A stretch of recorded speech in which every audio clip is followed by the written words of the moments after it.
wamtshela ukuthi kanti Pawuli Sawuli ungihlukumezelani. Wabuza uSawuli ukuthi kuhlukumeza uNkosi ungubani. Wamtshela wathi yimi uKristu weNazaretha omhlukumezayo. But nxa nginanzelela uPawuli kazange alande uKristu ngalesi sikhathi uSawuli lo ngazange ambone uKristu ngokwenyama, ngoba mhlawumbe uKristu uthe bethelwa uSawuli lokuzalwa mhlawumbe bengakazalwa uma kade ezela uTshuthi wesesengumfana omncane. So uKristu ngokwakhe kwenyama akazange ambone, kodwa ngenxa yokuthi wahamba uSawuli wathinta abaKristu anoKristu, uKristu wezwa ukuthi uthinta yena. I want you to understand ukuthi the moment usuloKristu phakathi wakho othinta wena uthinta uKristu, othinta wena uthinta uKristu qobo lwakhe.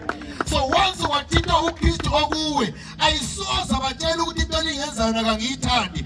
No, ungabona usazikhulumela utshela abantu ukuthi bayakuphazamisa. It's a sign ukuthi uKristu awakabilaye. Yena ngaba kuwe impi zakho uyazingena, impi zakho uyazithenga.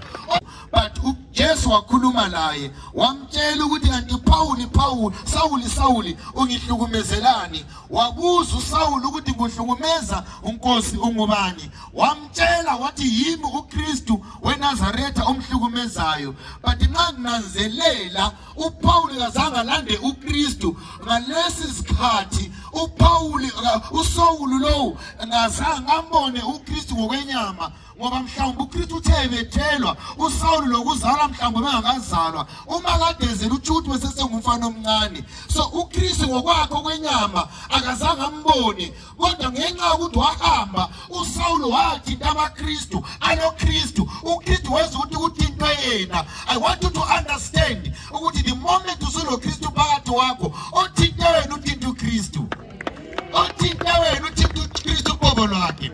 So once wathinta uKristu okuwe ayisoza batshela ukuthi into lingenzayo nakangiyithandi. No, ungabona